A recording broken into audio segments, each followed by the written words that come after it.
interested in people and what we can learn from their experiences. Come explore the wonderful world of mental health with me. In this video, we'll be talking about the self-identified version of depression. There are many mental health conditions and other things that can cause depression symptoms. Major depressive disorder is an example of a mental illness that can cause depression, but I think it's important to remember to talk with a medical provider to figure out what is exactly going on with you, what could be causing your symptoms, and what the right treatment might be. Remember, this is not medical advice. Talk with your medical provider or a therapist about what's going on with you and how to deal with it. If you're wondering what depression is and whether or not you could be experiencing it, check out my video on depression in the link below. There are tons of home remedies and treatments for physical illness.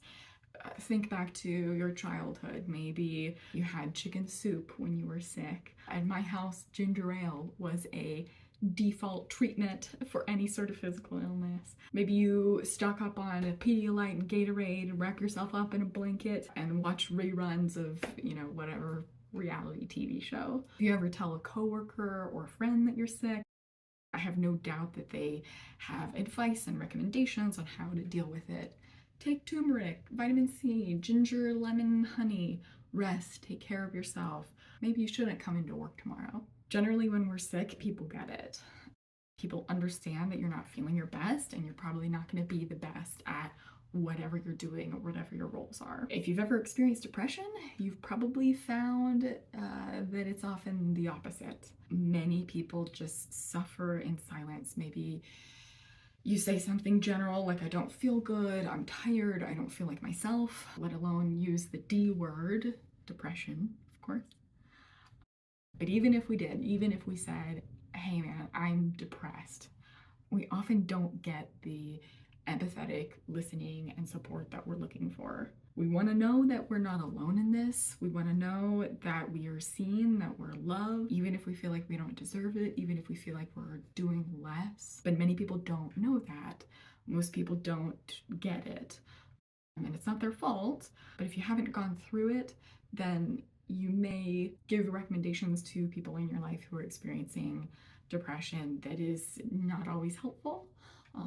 The sort of like, pull yourself up by your bootstraps, you're not depressed, you don't look depressed, or just like a blank stare where people don't know what to say and they say nothing at all. So maybe you have, in your own way, tried to reach out, and maybe it sort of felt like it fell on deaf ears. So you turn to Google, you turn to YouTube, you start watching TikToks and Instagram Reels on mental health.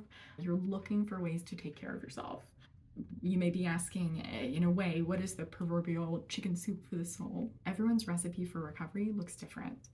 Even for a single person, it can change from week to week or from year to year, depending on what strategies are helping them at that time. But I would argue that there are some commonalities. I would say every path to recovery has some combination of different coping strategies.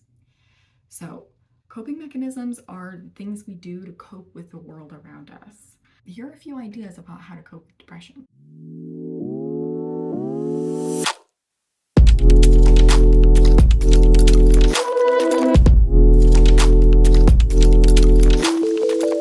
The first one may feel counterintuitive, but do something for you.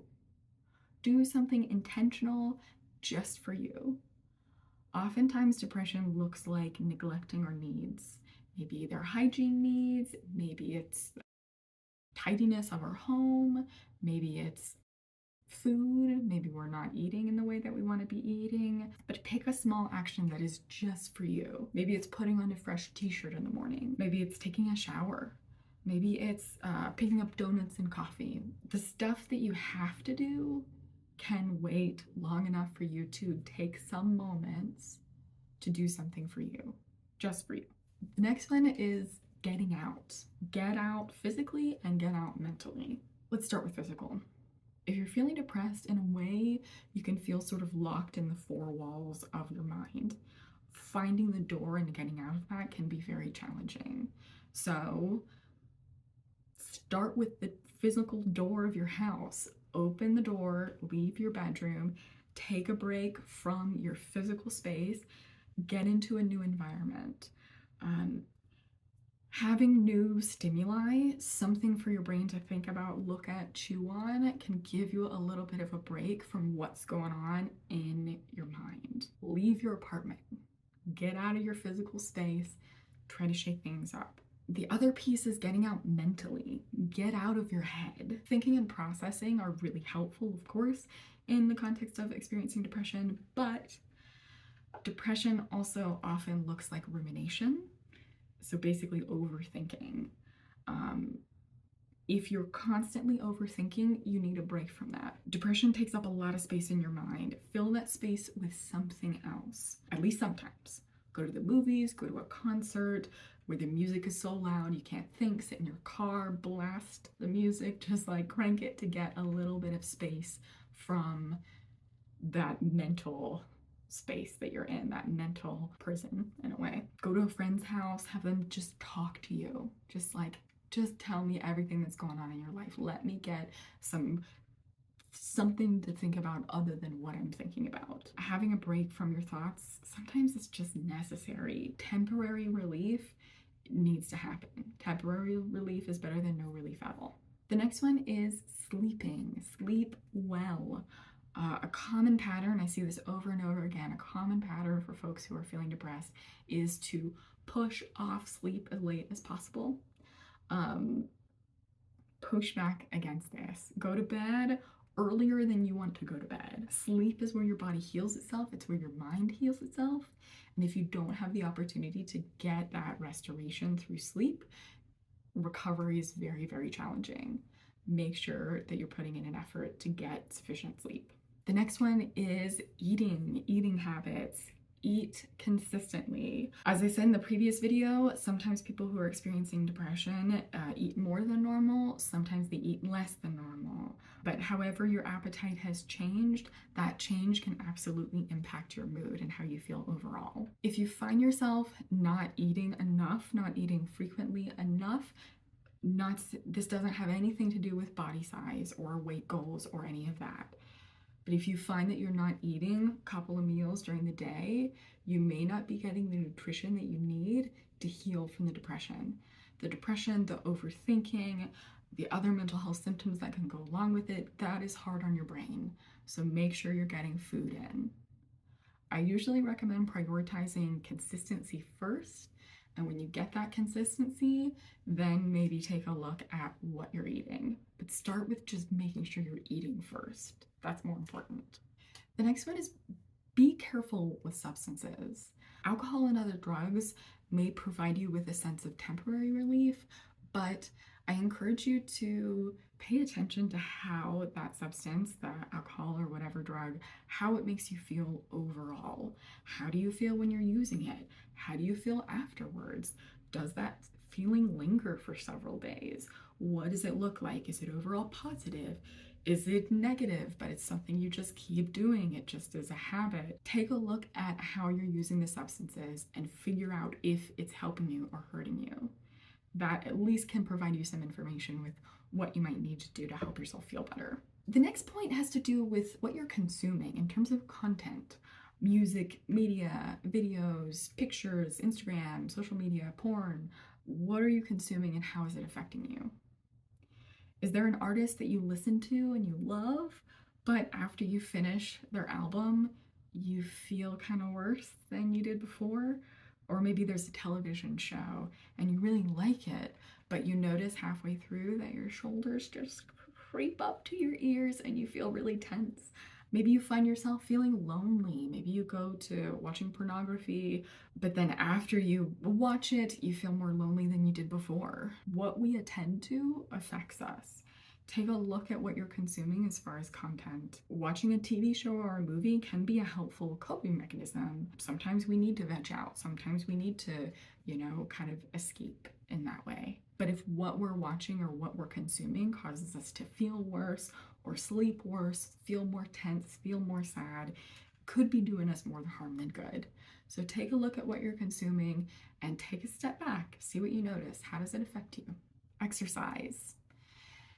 Exercise is wonderful for depression. It can be a depression treatment in and of itself. There are a number of studies that look at how helpful exercise can be for depression, But when you're in the thick of it and feeling depressed, exercise can feel really far from being realistic. I encourage you to start with something small. Start with however that's defined for you. Maybe that looks like just doing a little bit of stretching in bed. Maybe it looks like some leg lifts or some sort of movement, a gentle walk, slow, doesn't have to be for 2 hours, just something to get your body moving. The most important thing with exercise, I think, is to, 1, get started, and 2, give yourself credit. Gold stars all the way. Whatever you do, if your goal was to walk up the stairs from outside of your apartment up to your door, hey, you did it, gold star, right? That is exercise, it's movement, it counts. Maybe your goal is to get more movement in your day, so you park your car at the back of the parking lot. Back at the parking lot, up to the front of the store, that's more walking than you would have done otherwise. Gold star. We always respond better to positive reinforcement. Any exercise you do, even if it's less than you used to do, change where you set the bar for yourself and give yourself credit when you need it. Consider medication. Medication isn't the end-all be-all of health and wellness. There are many avenues to recovery, but if you find yourself kind of plateauing, maybe you feel like you've tried the coping strategies I've talked about and you feel like they're not really working. Maybe you find your mood, gets better for a period of time and then it goes right back down. There could be something going on that could really benefit from medication. Talk with your medical provider about what options could be helpful for you. The last one, get help outside of yourself. Depression tells you that you're in this alone, that it's never going to get better, that nothing you do matters. These are literally symptoms of depression. They're not the truth. They're not objective reality. Hopelessness, worthlessness, guilt, all of that can come up for us and can make it really difficult for us to want to invest in ourselves with some sort of treatment with the help of someone else. Coping strategies are an important part of recovery, but they're not the only thing that can be done. Talk therapy can be tremendously helpful for depression symptoms. Psychiatry and medications can be very, very helpful. The combination of those two is why a lot of us are in recovery now. So if you feel like you're not where you want to be, you're not living the life that you want to live, consider getting some help or support outside of yourself. Maybe that's a therapist, psychiatrist, friend or family member. Maybe it's somebody in your religion, a leader of some sort, or a supportive person. But reach outside of yourself and see what can happen. I want to say many people who are experiencing depression find it difficult to think clearly and remember things, especially in the heat of the moment. So take a look at the notes in the description for a bullet point list of the coping strategies we talked about today and copy down the ones that you want to try out. It's often helpful to have that list with you. Maybe it's on your cell phone, maybe it's on your fridge, but somewhere where you can look back on it. So when you're feeling low, you can take a look at, okay, what are some things I can do? And then start the action piece instead of having to spend a whole lot of time and energy thinking about it. Reach out, call your doctor, get some support, or keep watching my videos, see if any of those will be helpful as well. Thanks, guys.